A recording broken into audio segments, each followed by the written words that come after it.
안녕하세요. 온라인으로 처음으로 만나게 됐어요.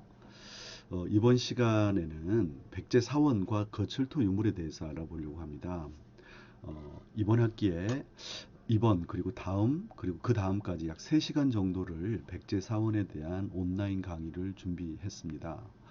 어쨌든 이 실제로 대면 강의에서도 하게 될지 어떨지 좀 더 고려하고 있습니다만 굉장히 중요하고, 왜냐하면 이 백제 사원에 대한 이해가 신라 사원 그리고 통일신라 사원을 어떻게 이해할 것인가 할 때 굉장히 좋은 지렛대가 됩니다. 그런 점에서 여러분들이 나중에 내가 뭐 미술사를 한다 혹은 보존학을 한다 고대사를 한다라고 해서 무관하다라고 생각하지 마시고, 일부러 이 백제 사원을 어떻게 이해하고 있는지 그 연구 성과, 방법론, 시각 이런 것들을 좀 이해할 필요가 있을 텐데요.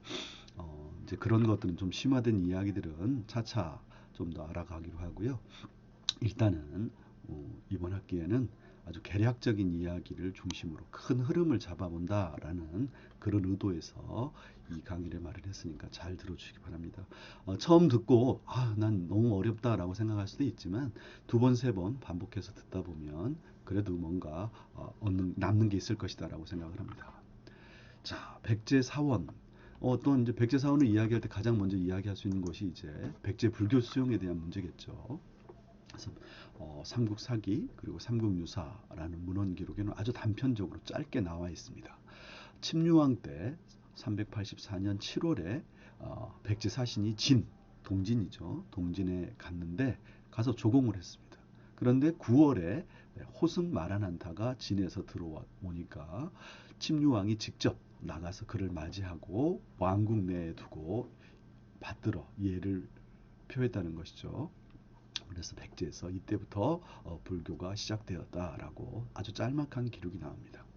그리고 그 이듬해 385년 2월에는 한산에 불사를 세우고 시윤을 도승했다라고 나옵니다. 여기서 두 가지가 아주 중요한 포인트인데 바로 한산의 불사입니다. 한산. 이때의 한산이 어디냐? 학자들이 굉장히 관심을 가지고 예의주시하고 있습니다만 사실은 현재까지 문헌사학계에서는 어떻게 이해하고 있냐면 근초고왕대의 이도한산이라는 기록이 나옵니다. 정확치 않습니다만 아마 372년으로 기억을 하는데 약 10여 년 전에 어, 위례성에서 이도한산, 한산으로 도읍을 옮겼다라는 기록이 나온다는 거죠.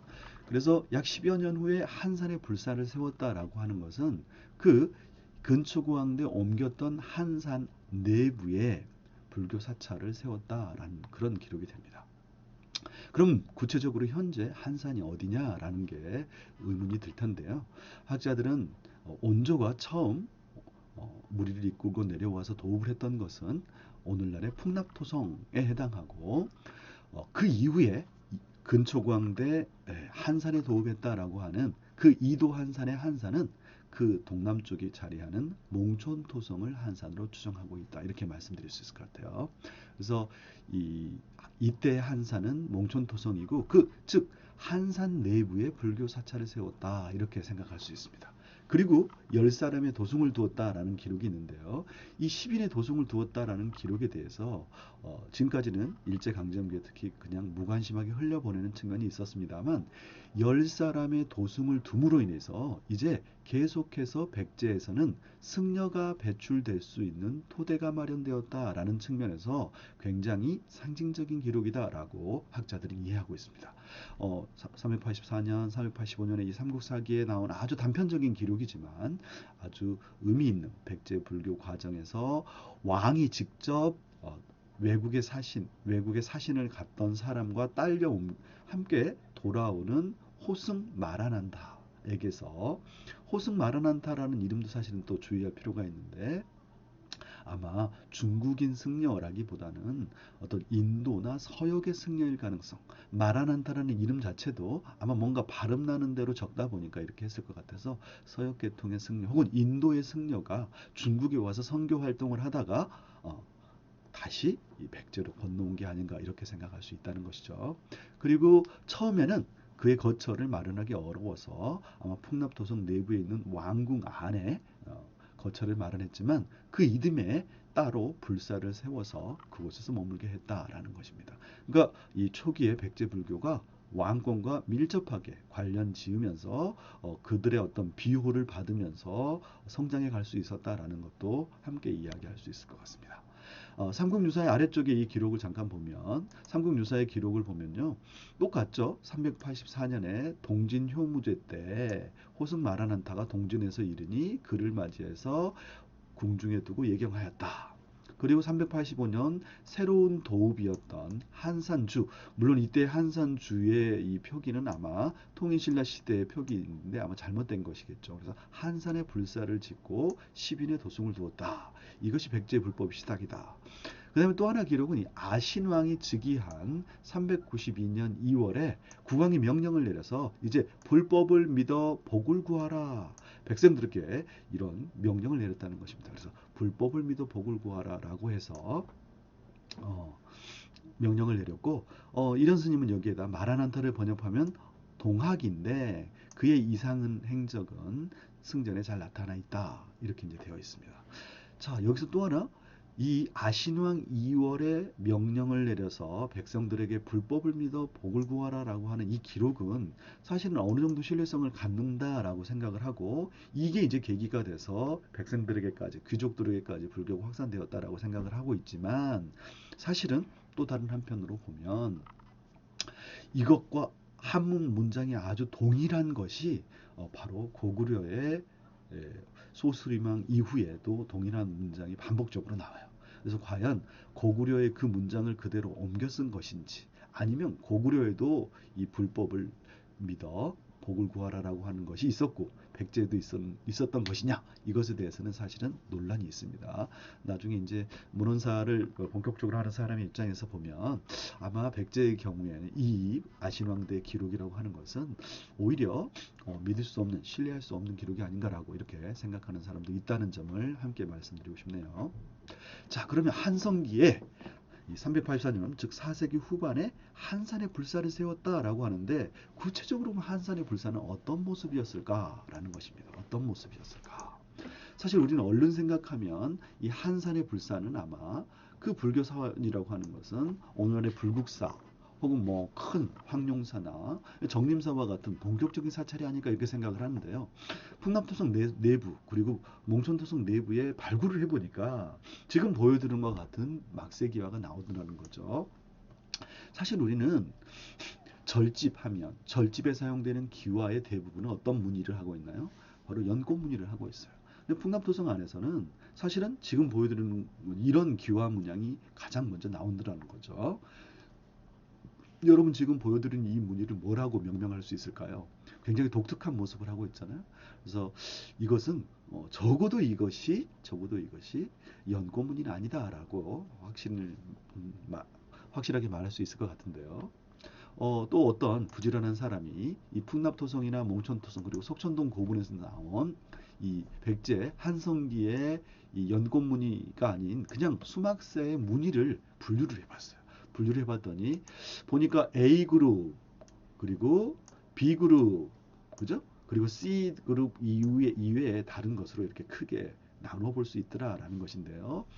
요 A 그룹의 경우에 이렇게 열 십자를 가지고 있고 이렇게 번개문이나 나뭇가지 모양을 하고 있는 것이고요. B 그룹의 경우에는 열 십자를 하고 있는데 동그라미가 하나씩 각각 있네요. 동그라미가 하나씩 있어요. 그래서 특히 이 B-2번에 있는 이 유물은 굉장히 유명한 유물이죠. 왜냐하면 1980년대에 석촌동 고분굴에서 나왔거든요. 그래서 이 무늬에 대해서 학자들은 뭐라고 이야기를 하냐면 오수전과 같은 중국의 동전 무늬를 모방한 것이다라고 해서 전문수막새, 전문화당 이렇게 부르고 있어요. 그래서 굉장히 특이하죠. 그러니까 연꽃무늬라고 하는 것은 어떤 부처님의 상징인 연꽃으로 장식한 기와 지붕인데 사실은 백제 귀족이나 어떤 왕궁에서는 한성기 초기의 왕궁에서는 연꽃 무늬가 들어오기 전에 즉 이 중국으로부터 불교가 도입되기 전에는 연꽃 무늬가 아닌 나뭇가지 무늬나 동전 무늬를 지붕의 장식으로 사용했다라는 것을 알 수 있다. 굉장히 우리의 예상을 빗나가는 그런 것이다 말씀드릴 수 있고요. 그렇다면 그가 어떻게 그럼 지붕 위에 장식되어 있었을까라는 것인데, 자 여기 보시면 지붕 끝부분, 지붕의 용마루 부분이나 지붕 윗부분 더 넓은 부분은 사실은 이렇게 초가집 형태로 되어 있고, 끝부분만 이렇게 이 앞서 보았던 동전 무늬로 장식된 것이 아닐까 이렇게 생각을 할 수 있고요. 또 이게 이제 이런 방안으로 학자들이 뭐죠? 기와 지붕의 모습을 복원한다라는 샘플을 보여주는 거고요. 또 다른 안은 어떤 게 있냐면 요 끝부분을 장식했을 수도 있지만, 사실은 멀리서도 가장 잘 보이는 여기 지금 제가 표시한 용마루 부분에만 이런 기와를 장식했을 가능성도 있다는 거죠. 여기서 우리가 시사받을 수 있는 건 어떤 거냐? 백제 한성기에는 기와지붕 전체에다가 기와를 얻는 건 아니었구나라는 것이죠. 풍납토성이나 몽촌토성에서 가장 일반적으로 나오는 이 집자리, 주거지의 형태가 이렇게 한자로 철자처럼 생겼다는 철자형 주거지가 일반적이다라고 알려져 있는데, 이 철자형이 툭 튀어나오는 부분은 사실은 집을 출입할 때 사용하는 출입구 같은 것이다, 이렇게 흔히 사람들이 생각을 하고 있습니다.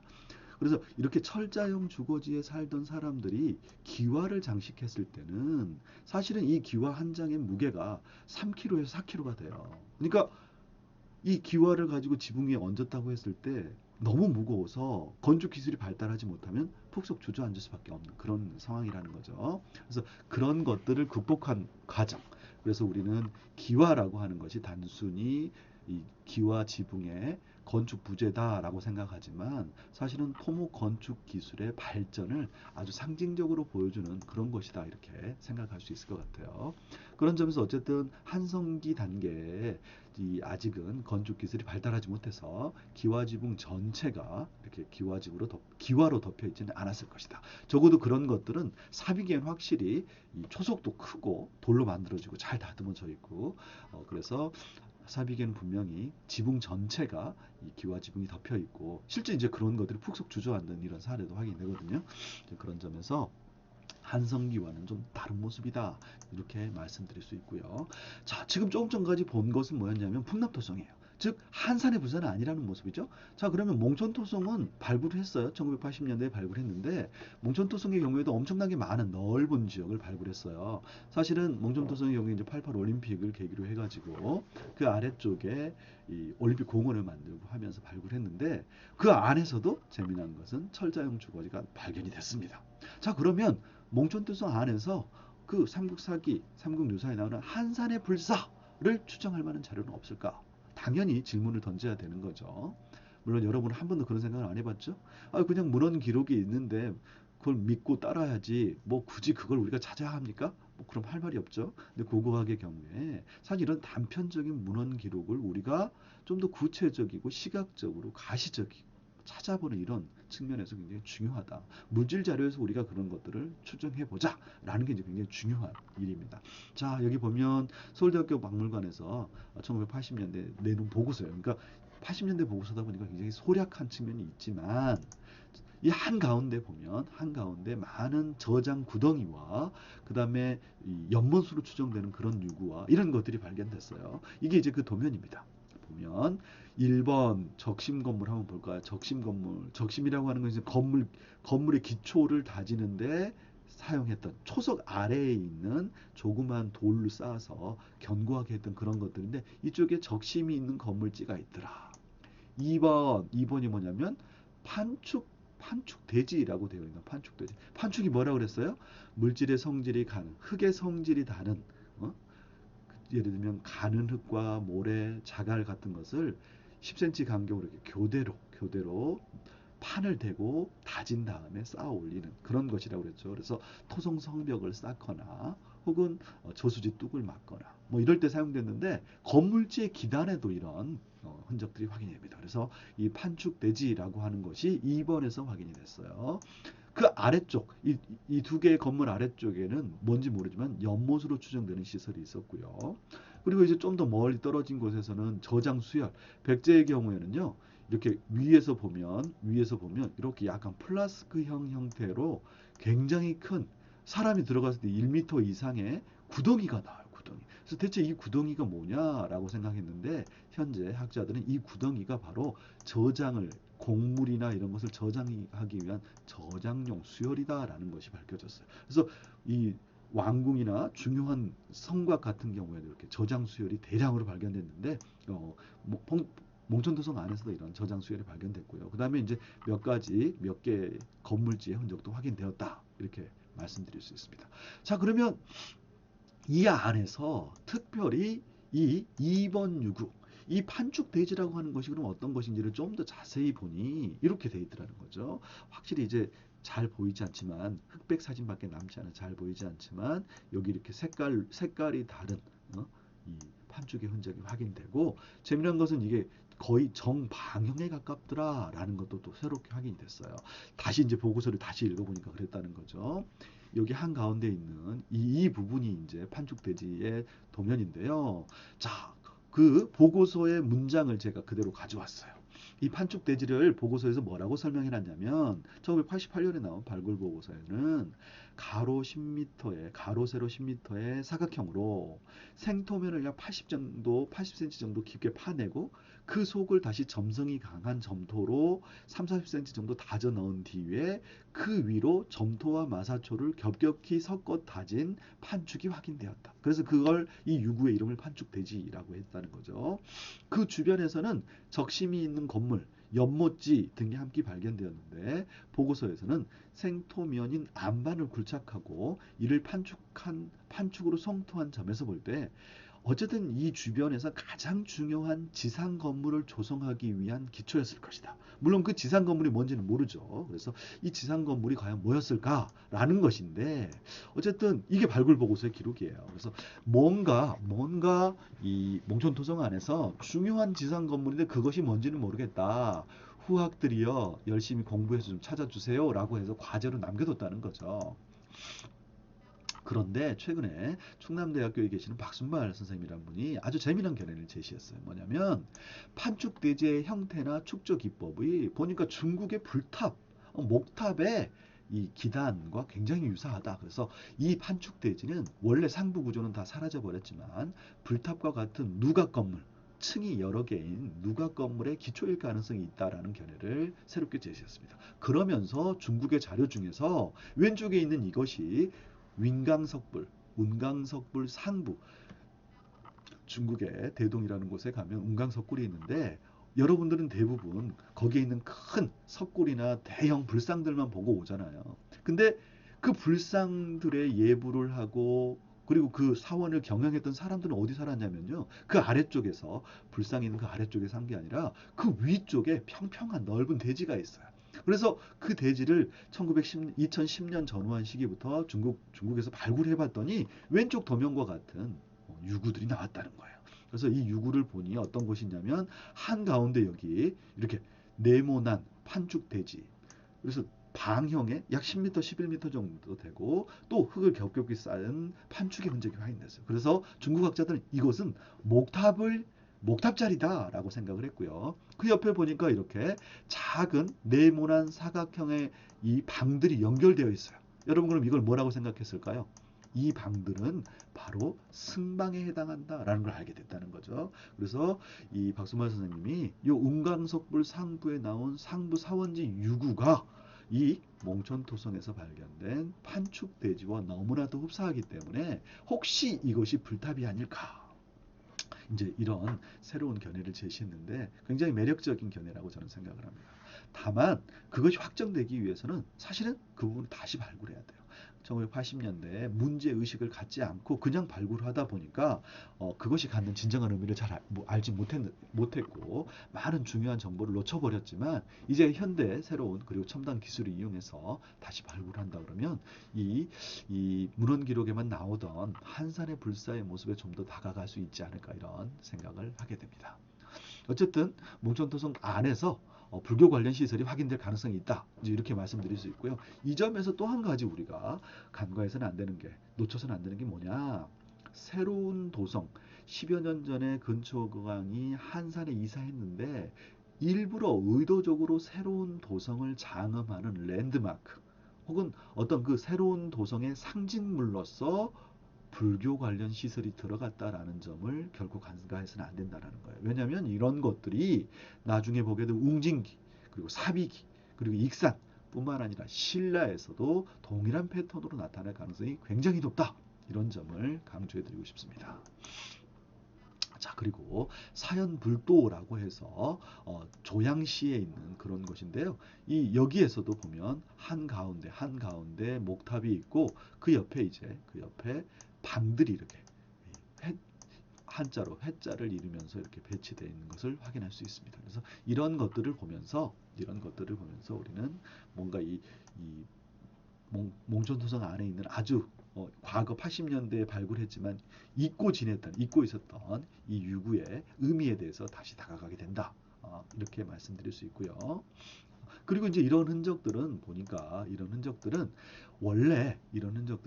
사실 중국뿐만 아니라 인도나 파키스탄, 그러니까 초기 불교의 모습을 알 수 있는 인도나 파키스탄에도 나타나는데 보니까 여기 피라고 했는 게 아마 스투파의 피인 것 같아요. 그래서 이 탁트이바이라고 하는 사원지에 여기가 이제 스투파가 있는 곳인데 이곳에서 멀리 떨어진 곳에 보면 이렇게 방이 연결되어 있는 그래서 이 신성한 공간과 승방이 이렇게 분리된 채로 운영되고 있는 모습. 하지만 이것이 중국에 와서는 바로 옆에 이렇게 신성한 공간을 두고 그 옆에 방이 있는 이런 형태로 바뀌었을 것이다. 과연 이 몽촌도성은 어떨까? 그리고 백제는 어떨까? 고구려는 어떨까? 저는 초기에는 아주 유사한 패턴으로 나타날 거라고 생각하는데 우리가 뭔가 관심을 가지고 기다려야 한다 이렇게 생각을 합니다. 자, 이게 이제 한성기에 우리가 말할 수 있는 불교의 모습입니다. 자, 그럼 웅진기가 되면 어떠냐? 웅진기에 이제 비로소 본격적인 어떤 백제 불교의 모습이 나타나는데 이때 이제 주목되는 유구가 바로 문영왕릉이다 이렇게 말씀드릴 수 있어요. 공주 문영왕릉 다 한 번은 들어보셨죠? 가본 사람도 많을 텐데 이 공주 문영왕릉이 이제 1971년에 발굴했던 모습입니다. 근데 보니까 가장 먼저 눈에 들어오는 게 뭐냐면 많은 유물이 고스란히 남아있던 것도 중요하지만 사실은 백제에서는 이례적으로 벽돌 무덤을 만들었더라. 근데 그 벽돌 무덤의 무늬를 보니 그 무늬가 연꽃 무늬더라. 우리가 지금 가장 익숙하게 그리고 누구나 다 한 번은 봤음직한 그 무늬가 바로 지금 뭐 무령왕릉 단계에 이렇게 보인다는 거예요. 그래서 지금 보여드린 이런 연꽃 무늬 벽돌 그리고 여기 아래 옆으로 뉘어 있는 곳에도 보면 사격자형의 무늬 옆에 이렇게 연꽃 무늬가 장식되어 있는 것을 알 수 있습니다. 뭔가 무령왕 단계에 백제에서 중요한 불교적인 어떤 움직임이 있었구나라는 걸 우리는 짐작할 수 있다라는 것이고요. 또 무령왕릉 안에서 많은 유물이 나왔지만 메이드 인 백제로 생각되는 많은 여러 유물 중에서 동탁은잔 이게 이 아래쪽에 있는 이게 잔 받침이고 위에 있는 게 잔인데요. 분리가 돼도 뚜껑과 몸체가. 근데 위에서 내려다 보면 여기 연꽃 무늬가 있고 산악이 있고 용 무늬가 있고 새가 날아가고. 그리고 요 잔 받침의 경우에 이 잔 받침에 새겨진 것을 그린 게 오른쪽에 있는 도면이에요. 근데 이 잔 받침의 경우에도 보면 연꽃 무늬에 한가운데 연꽃 무늬가 크게 자리하고 있고요. 그 주변에 새가 있고, 그죠? 새가 있고, 용이 있고, 여기 용이 날아가고 있죠. 용이 있고, 또 새가 있고, 그리고 여기에 뭐가 있나요, 여러분? 여기 잘 보세요.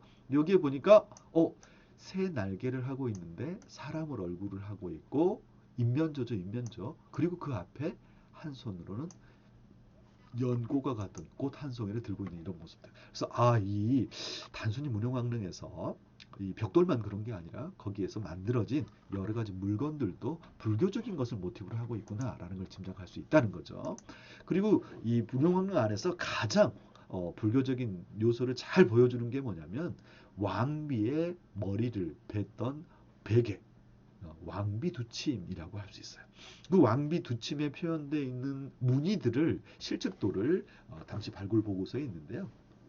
그 발굴 보고서에 있는 도면을 가지고 강우방 선생이라는 분이 지금 현재 보여드린 것 같이 색깔을 칠해봤어요.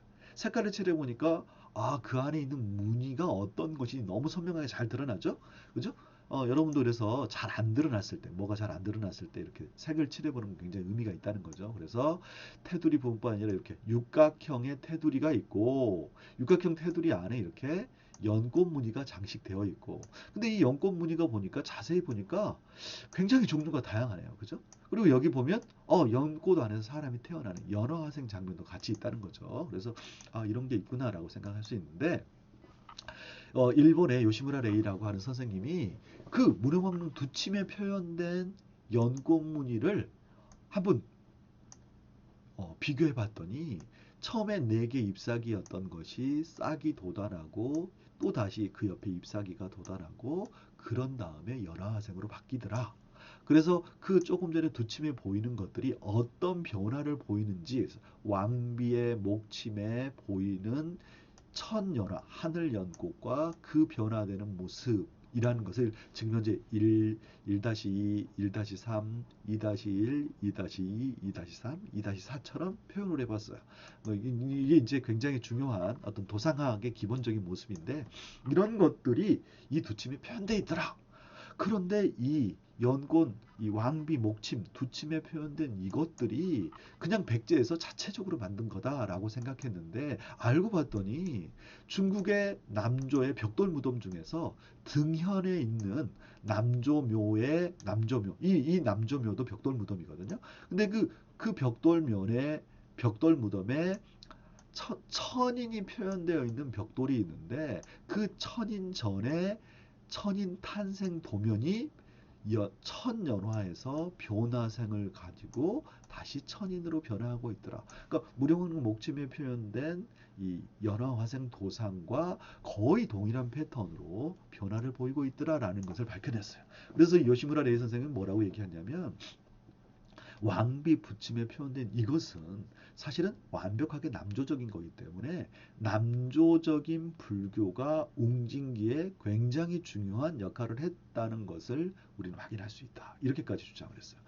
그래서 이 왕의 목침과 왕의 두침과 왕비의 두침이 사실은 달라요. 왕비 두침에는 이런 불교적인 요소가 없는데 왕비의 두침은 훨씬 더 강조해서 나타난다는 사실도, 즉 여성의 어떤 불교적인 이 신앙심 혹은 활동이 훨씬 더 강했다라는 것을 또 함께 우리가 짐작할 수 있다 이렇게 말씀드릴 수 있겠습니다. 자, 그러면 실제로 그런 무늬 말고는 그럼 웅진기에 사찰은 없는가라는 것이죠. 근데 이와 관련해서 중요한 것이 바로 공주의 대통사와 관련된 내용입니다. 지난 학기 이제 수업 들었던 친구들은 대통사에 대해서 들어봤겠지만 처음 제 수업을 듣는 사람은 대통사를 잘 모를 텐데요. 이 대통사의 경우에 삼국유사에 나옵니다. 삼국유사에 아주 작게 나오는데 예를 들면 어디에 나오냐면 바로 2차돈의 순교에 의해서 신라가 마침내 불교를 믿게 되었다라는 기록이 나와요. 그래서 그 기록이 그래서 마침내 흥륜사를 창건하게 되었다라고 딱 끝내는데 그리고 마지막 문장에 일현스님이 한 문장을 더 붙여요. 뭐라고 붙이냐면 그런데 또 그 대통 원년 정민년 527년에는 중국 남조 양나라 무제를 위해서 웅천주에 절을 세우고 대통사라 하였다. 이게 본문의 이야기고요. 본문의 이야기고 그 아래 여기 있는 것이 일현 스님의 생각인데 웅천은 공주다. 그때 신라에 속했기 때문이다. 그러나 정민년은 아닐 것이다. 중대통 원년인 529년일 것이다. 왜냐하면 527년에는 당시의 수도인 흥륜사, 경주의 흥륜사를 처음 세우던 때라서 같은 해에 어떻게 지방인 다른 군에 절을 세울 수 있겠냐. 그 절을 세울 겨를이 없었기 때문이다. 그러니까 왜 이런 내용들을 이런 스님이 생각을 덧붙였냐면 자기의 생각을 덧붙였냐면 대통이라고 하는 것은 527년부터 529년까지 사용하고 있던 양나라 무제 원어예요. 근데 529년에 양무제가 여기다가 중대통이라고 해서 대통 연호를 폐기하고 중대통 원년을 529년에 다시 설정하는 거예요. 그래서 이 일현 스님은 이 대통이 아마 중대통 원년의 5기일 것이다.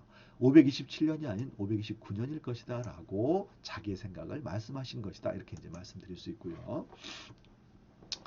다만 이 527년 단계에는 이 웅천이 공주라는 것은 맞지만 이 백제에 속해 있었기 때문에 이 또한 이련 스님의 착각이다 이렇게 말씀드릴 수 있겠습니다.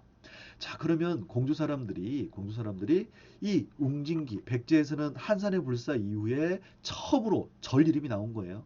그죠? 한산에는 불사를 세웠다라고 되어 있지만 아마 작은 전당이나 혹은 작은 탑 정도를 세웠지 않았을까 이렇게 생각해 볼 수 있는데 이제 뭔가 절다운 절이 이 웅진기에 세워졌고 그 절의 이름을 대통사를 하였다라는 그런 내용이 나온다는 거예요. 그래서 공주 시민들이 그러면 백제의 그 대통사라는 절이 공주 어딘가에 있을 텐데 찾읍시다 라고 생각을 했던 거죠. 근데 정말 우연이지만 일제강점기부터 공주시 반죽동 공주시청 바로 옆에 있어요. 그 반죽동 주변에서 지금 오른쪽에 보이는 이런 기와들이 이게 지금 전부 일제강점기 때 뭐죠? 주변에서 수집한 연꽃무늬 수막새들입니다. 그래서 이 주변에 이렇게 백제의 연꽃무늬 수막새들이 많이 나오는 것을 보면 이 대통사라고 하는 절이 그 주변에 있었겠네 아니면 있을 가능성이 높네라고 누구나 다 생각해 볼 수 있는데요. 이런 연꽃무늬 수막새뿐만 아니라 자 보시겠습니다. 여기에 지금 대통사라는 절이 있죠. 공주의 금강 바로 옆에 왕궁이었던 공산성이 있고요. 여기 이 왕궁 사이를 이렇게 쭉 흘러가는 게 재민천이라고 하는 천이 있습니다. 올해 큰 홍수가 져서 이 재민천 하류가 다 물난리가 나서 수해를 입었다는 그런 내용도 있었는데요. 그리고 그 너머에 송산리 고분군이라고 해서 웅진기의 왕과 왕족들, 귀족들의 집단 매장지 고분군이 있습니다. 이 송산리 고분군은 최근에 무령왕릉과 왕릉원이라는 이름으로 이제 개칭을 하게 됐는데요. 어쨌든 이 공산성, 그다음 송산리 고분군, 그리고 이제 빈전으로 알려진 정지산 유적 이렇게 굉장히 중요한 그리고 이제 큰 점들은 외곽에 있는 고분군들을 표시한 것이고요. 또 서열사지라고 하는 또 이 산꼭대기 산사라고 할 수 있는 혈사 절 위에 동굴 같은 게 있는데 거기에다가 절을 만들었다는 혈사가 있는데 사실은 여기에서도 웅진기 기와 한 점이 나와서 과연 이것이 웅진기의 절일까 아니면 통일기의 절일까 이렇게 논란이 있습니다. 어쨌든 이런 이 대통사의 위치를 잘 봐주시고요. 요 재민천 변에 있는 이 자리다라는 거. 그리고 그 개민천 변 이걸 대통사지라고 우리가 추정하는 이유는 지금도 현재에 가면 위에 있는 이 단간지주가 자리를 지키고 있고요. 또 현재 그 일제 강점기 때는 석조 두 기가 바로 그 단간지주 주변에서 있었어요. 근데 그 석조를 지금은 일제 강점기 때 이미 옮겨온 거지만 지금 국립공주박물관의 정원으로 옮겨놓은 상황입니다. 그래서 나중에 여러분들 공주박물관 가면 이 두 기의 석조에 대해서도 좀 관심을 가지고 물론 이게 다 통일신라의 것이지만 어쨌든 통일신라 시대에 뭔가 중요한 사찰이 이 자리 이 부분에 있었다는 걸 짐작할 수 있게 되는 거죠. 자 그래서 1990년대 후반에 국립 공주대학교 박물관에서 이 자리가 지금 이 자리가 대통사지 단간지주가 있는 자리예요. 이 자리를 중심으로 해서 엄청나게 많은 트렌치 조사를 하게 된 거예요. 그래서 정말 3m 그리고 일부는 6m까지 이렇게 쭉 파봤지만 사실은 관련된 연구가 전혀 검출되지 않았다고 해요. 그래서 그러면 이 주변에 있을 거라고 뭔가 단간지주가 있으니까 그 주변 어딘가에 분명히 절이 있을 것이다라고 생각을 할 수 있는데 그런 기대와 달리 이곳에서는 절이 전혀 나오지 않았다는 거죠. 그리고 요 단간지주 아래에 대해서도 조사를 해봤는데 이 아래에 대한 조사에서 보니까 오히려 20세기 초반, 19세기 후반의 상은파리 혹은 청아백자 파편들이 아래에 있었다는 거예요. 그래서 이 단간지주는 사실은 20세기 초반에 다른 곳에서 이곳으로 옮겨온 것이다. 즉 현재 통일신라 시대의 단간지주가 이곳에 있다고 해도 그것을 근거로 해서 이곳을 이 주변에 대통사가 있었다라고 말할 수는 없다. 이제 이게 현재의 결론입니다. 자, 그럼 대통사는 진짜 없는 것인가? 라는 것인데요. 일제강점기 때 이 주변에서 지금 보이는 것 같은 이 대통이 써 있는 대통이라는 글씨가 써 있는 문자 기화가 나왔어요. 그래서 이 문자 기화의 대통이라는 것은 아마 양무제의 연호를 표기한 기화일 가능성이 높은데 그런 것을 보면 분명히 527년 전후한 시기에 이 주변 단간지주 주변에 분명히 뭔가 기와 건물이 있었을 것이다. 그렇다면 그 기와 건물은 관청일 수도 있지만 역시 삼국유사의 기록을 중시한다면 사찰인 가능성이 더 높은 것이다. 이렇게 생각해야 된다는 거고요. 그런 와중에 2018년 4월에 이와 같이 조금 전에 단간지주에서 북쪽으로 약 150m 떨어진 곳에서 한옥을 지으려고 했는데 그 안에서 엄청나게 많은 기와 파편들이 이렇게 무더기로 쏟아졌어요. 그래서 야, 이게 혹시 백제 최초의 그 본격적인 사찰이라고 할 수 있는 대통사의 그 흔적이 아닐까? 이런 생각을 사람들이 하게 되었다는 거죠.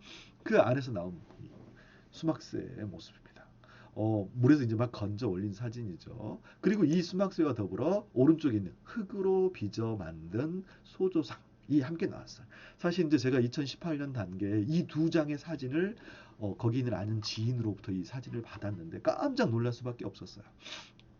정말 흥분되는 순간이었는데 왜냐하면 왼쪽에 보이는 이 막새의 경우에 사실 이 막새가 기존의 대통사 스타일의 기와라고 알려진 것과 문양이나 제작 기술이 너무 비슷했기 때문에 그리고 오른쪽에 있는 이 불구죽죽하게 생긴 사실 테라코타인데 아마 이렇게 저화도로 구운 흙으로 만든 상들인데 이런 것들이 사실은 부여나 익산 지역에서 나왔지만 공주에서는 처음으로 나오게 된 거야. 그래서 야, 이거 뭔가 정말 중요한 단서가 나왔구나라고 생각을 하게 되었고 그 이후에 이제 이것을 이 유적 발굴을 계기로 해서 주변에 대한 발굴이 이루어졌고 보고서도 지금 현재는 나와 있는 상태예요. 그리고 공주대학교 박물관에서 이와 관련된 그리고 공주시에서 이와 관련된 학술 심포지엄도 여러 차례 실시했어요. 저도 이제 그 학술대회에 참여할 기회가 있었는데요. 자, 위치 먼저 볼게요. 여기 단간지주가 있고요. 여기가 지금 현재 공주고등학교 자리예요. 공주고등학교. 그리고 여기 있는 게 바로 공주의 시인, 뭐죠? 어, 풀꽃이라고 아주 유명한 시 있잖아요. 그 시인이 지금 머물고 있는 그곳이죠. 갑자기 이름이 생각이 안 나는데, 어, 자, 어쨌든 그리고 조금 전에 유물이 출토된 게 바로 197-4번지 일대고 그 이후에 계속해서 발굴해 봤더니 한옥을 지으려다가 사전에 조사를 해봤더니 이 일대에서 백제와 관련된 흔적들이 나왔다. 그래서 아마 여기 단간지구에서 150m 떨어진 이 근처 어디에 분명히 대통사와 관련된 흔적들이 이제 시간의 문제다 기다리고 있을 것이다. 이제 이렇게 생각을 하게 되고요. 거기서 나온 이제 더 중요한 유물들 몇 가지를 이제 사진을 가져왔는데요. 앞서 이야기했던 그런 대통사 스타일의 기와뿐만 아니라 이렇게 끝이 살짝 올라오는 융기한다라고 하는 이런 융기하는 형태의 수막새도 함께 발견되었다. 안막새인데 안막새 이렇게 손가락 끝을 눌러 가지고 제가 고구려의 장군총에서도 이런 기와가 나온 적이 있고 그다음에 저기 어디죠? 중국의 북조에서도 이런 기와가 나온 적이 있는데 백제에서도 이런 기와가 나온 이게 바로 안막새에 해당한다라는 것이고요. 또 여기 보면 대통이 찍힌 스탬프들 그리고 대자만 찍힌 스탬프도 나오고요. 그리고 이 소조상이 한 점만 있는 게 아니라 15점 이상의 소조상이 함께 나왔다는 것입니다. 그래서 이런 것들을 보면 이 주변에 정말 대통사의 실체를 알려줄 수 있는 굉장히 중요한 뭔가가 있을 것이다. 앞으로 우리가 여기를 더 조사해야 된다라고 하는데 사실 이제 더 이상 진전이 없어가지고 안타까운 그런 심정입니다. 아마 어쨌든 제가 죽기 전에는 대통사에 대한 발굴이 있을 거라고 그렇게 기대를 하고 있습니다. 자, 반죽동에서 나온 이 기와들의 모습을 좀 더 자세히 본다면 기존에 알려진 이렇게 가운데 이 뭐죠? 잠깐만요. 가운데 이 가운데 중방 혹은 자방이 낮고 1 플러스 6개의 연자가 찍혀져 있고 그다음에 연판의 끝이 이렇게 아주 가느다랗고 아무런 문양이 없으면서 점을 이루고 있고 그죠? 점을 이루고 있고 그다음에 뒷면을 보면 이렇게 뭔가 물길로 손 마감을 할 때 빙글빙글 돌리는 적이 있고 수키화를 접합할 때 그 뒷부분을 이렇게 2번 조정해서 갖다 접합한 이런 흔적들이 명확하게 확인되었다 이렇게 말씀드릴 수 있고요. 자, 안막새의 경우에는 사실 안막새는 이렇게 불구죽죽한 흔적들이 다 나오죠. 이런 게 안막새인데 안막새의 경우는 두 종류가 있더라. 이렇게 끝부분에 지두문이라고 해서 손톱 끝으로 누른 것도 있고 다른 하나 이렇게 끝부분이 이렇게 단을 이루고 있는 두 종류가 있는데 이런 것을 우리가 어떻게 안막새라고 아느냐라는 것인데 이 흔적을 보면 예를 들면 지붕 끝부분에다가 기와를 놓고 그 아래에서 단층 같은 것을 하기 위해서 붉은 페인트 칠을 하게 되는데 그 페인트 칠을 할 때 우연히 묻게 된 흔적들이 바로 이런 거예요. 그래서 아 이게 암막새 흔적이구나. 적어도 이건 그냥 평범한 암키와지만 암막새로 사용되었던 암키와구나라는 것을 우리가 짐작할 수 있습니다. 자, 그리고 아까 잠깐 보여드렸던 이 소조상의 모습들이고요. 소조상 물론 다 깨졌어요. 그래서 이 소조상이 깨진 것이지만 어떤 뒷면이 평평하게 만들어져 있는 이런 흔적도 확인할 수 있고요. 그다음에 붉은색 계통을 띠고 있다는 것도 확인할 수 있고요. 그래서 이런 제작 기술의 특징에서 우리는 남조와의 관련성을 다시 한번 확인할 수 있다 이렇게 말씀드릴 수 있고요. 대통이 찍혀져 있는 스탬프. 그래서 앞서 그 일제강점기에 그 주변에서 발견해서 지금 현재 공주박물관에서 전시하고 있는 그 대통이라고 하는 스탬프들이 훨씬 더 많이 나오게 되었다라는 것이고요. 또 주변에서 많은 벽돌들이 나왔는데 여기 나온 벽돌의 무늬를 비교해 봤더니 공주 무령에서 나온 벽돌 무늬랑 동일하더라라는 것을 즉 웅진기의 벽돌이다라는 것을 명확히 알 수 있었습니다. 또 이곳이 대통사라는 것을 어떻게 짐작할 수 있었냐면 비록 고려 시대의 것이긴 하지만 대통사라고 하는 이런 명문 기와가 있었고 오른쪽에 있는 것은 희미하긴 하지만 대통지사라고 되어 있었어요. 그래서 아 적어도 이곳이 고려 시대의 대통사로 불리던 곳이구나라는 것은 명확해졌다 이렇게 말씀드릴 수 있겠습니다. 자 그리고 이런 소조상들이 보니까 어떤 얼굴 표정을 가지고 있고 그리고 이런 기술적으로나 그다음에 제작 기술 측면에서나 형태적인 측면에서 삽입이랑 연결되고 있고 그렇다면 이런 소조상들은 어디에 봉안되었던 것인가 어디에 원래 모셔졌던 것인가라는 것인데요. 사실은 백제의 사례를 본다 그러면 대부분이 목탑지 안에 장엄된 경우가 많더라. 즉 이 반죽동 일대에서 이런 소조상이 파편으로 나오지만 이게 어디에 백제의 경우에 사비기의 경우에는 대부분의 이 소조상들이 목탑지 안에서 발견되고 있거든요. 그렇다면 이 대통사 주변에 아직 목탑이 발견되지는 않았지만 소조상이 있는 걸 보면 대통사에도 원래 목탑이 있었을 가능성이 높구나라는 것을 우리는 유추할 수 있습니다. 그런 점에서 대통사야말로 그런 이 남조의 영향을 받아가지고 또 부분적으로는 백제적인 변형이 이루어진 수막새로 장식된 기와가 있고 그 기와가 단순히 부분적으로 지붕을 얹는 게 아니라 지붕 전체를 얹고 있는 그래서 우리는 지금 현 단계에 아직 건물지 흔적조차 확인이 안 되고 사실 이게 폐기된 구덩이 형태로 나왔어요. 그래서 이게 어느 건물에 사용되었고 당시에 건물의 크기가 어떤 것이고 이런 정보는 아직 알 수 없지만 이런 단편적인 소조상을 통해서 우리는 대통사 이 백제 이 527년에 양무제를 위해서 세웠다는 이 대통사라고 하는 절이 사실은 백제의 본격적인 당탑 탑과 금당이 완전하게 갖추어지고 회랑이 있는 중축선 구조를 가진 본격적인 사찰이다라는 것을 유추할 수 있다. 그런 점에서 굉장히 중요한 발견이다. 이렇게 말씀드릴 수 있고요. 이런 대통사지 소조상과 비교될 수 있는 자료들이 이제 중국 이게 왼쪽에 있는 게 중국 남경에서 나온 거고요. 오른쪽에 있는 것도 홍토교라고 하는 것인데 왼쪽에 있는 것은 중국 남경 중에서도 종산에 있는 정상림사, 상정림사죠. 상정림사와 하정림사가 있는데 왼쪽에 있는 것은 상정림사의 유물. 오른쪽에 있는 것은 홍토교 붉은 흙이 붉은 지역이다 그래서 홍토교인데 나중에 이제 학자들이 이것이 연흥사라고 하는 절이 있던 곳이다라고 이제 비정을 하고 있습니다. 그런 것들과 비교해 봤을 때 색깔이 굉장히 유사하다. 제작 기술도 뒷면이 평평한 것도 굉장히 유사하다. 이렇게 말씀드릴 수 있고요. 이렇게 왼쪽에 있는 이 상정림사의 이 소조상을 보면 뒷면이 평평하죠.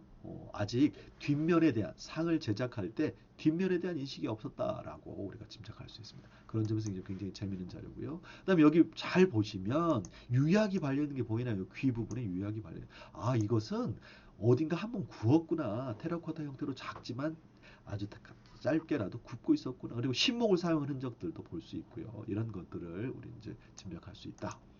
자, 그리고 양 나라의 어떤 수막새 제작 기법의 전통 기술, 보면, 무늬는 보면 이렇게 복숭아 씨처럼 고구려의 기와처럼 이렇게 도드라지게 표현돼 있죠. 근데 이 연꽃 무늬의 사이사이에 있는 이런 것들이 아주 정교하게 표현되어 있는 것은 유사한데, 특히 이 뒷면의 경우에 뭔가 빙글빙글 돌리면서 마감을 한 조정을 한 흔적들이 발견되는데 이렇게 뒷면을 빙글빙글 돌려서 조정을 한 흔적을 회전 물손질 흔적이라고 이렇게 보통 얘기를 해요.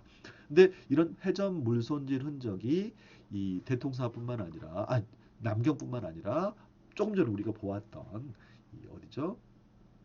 공주 대통사지 주변에서도 발견되고 있다. 즉 제작 기술의 측면에서 완전히 똑같지는 않지만 백제적으로 변형된 그런 모습을 우리는 대통사지의 수막사에서 확인할 수 있다. 이렇게 말씀드릴 수 있을 것 같아요. 뭐 이런 기술들을 양나라 남조에서 남경에서 발견된 수막새들인데요. 무늬가 굉장히 유사한 것도 분명히 있습니다. 하지만 제작 기술상으로는 약간 오른쪽 이 도면을 보면 약간 차이가 있다는 걸 알 수 있습니다. 그래서 완벽한 동일한 이식이다. 이렇게 말하기는 어렵고 뭔가 대통사를 만들면서 적어도 수막새를 만들 때는 백제적인 변형이 있었다. 왜 그런 변형이 가능했느냐? 백제는 한성기부터 이미 기와를 제작하고 있었기 때문에 그런 내재적인 변형이 충분히 가능했던 것이냐 이렇게 생각을 합니다. 자, 그리고 이런 백제 대통사 스타일의 이 기와가 사실 알고 봤더니 신라 최초의 사원인 흥륜사지, 현재 경주공업고등학교에서 발굴된 수막새에서도 동일한 패턴으로 나타나더라. 그래서 신라 최초의 이 사원인 흥륜사지의 기와 제작 기술은 적어도 백제다. 그럼 백제에서 기와 제작 기술만 보냈겠느냐라는 거죠. 절집을 만드는데 그래서 토목 건축 기술까지 사실은 백제의 영향을 받았을 가능성을 이 작은 수막새를 통해서 우리는 유추할 수 있고 앞으로 경주 지역에 대한 발굴이 이루어졌을 때 이 백제의 대통사지 그리고 백제 기와 제작 기술이나 사찰의 중요성이 더 두드러지게 나타날 것이 아닌가 이렇게 생각을 할 수 있습니다. 그러니까 백제의 경우에는 중국 남조로부터 기와 제작 기술이나 소조장 제작 기술이나 어떤 도상들을 받아들였어요. 하지만 거기에 머무르지 않고 백제의 대통사뿐만 아니라 신라의 흥륜사 그리고 일본 최초의 사회는 아스카사에도 문화를 전파했다. 흥륜사나 아스카데라의 어떤 기와 제작 기술이나 사찰의 조형 기술의 원류는 어디냐? 따지고 가면 그 조상은 남조, 남경에 있지만 사실은 그 전파의 가장 주체적인 주동 역할을 하는 건 어디냐? 바로 백제였다. 그래서 백제의 어떤 불교 문화라는 것이 단순히 백제에 머물지 않고 그것을 다른 나라에 전파하려고 했던 것이 백제 문화의 가장 큰 특징이고 그런 점에서 현대적인 의미가 있다라는 얘기까지 하면서 오늘 첫 번째 강의를 마치겠습니다. 경청해 주셔서 감사합니다. 수고하셨습니다.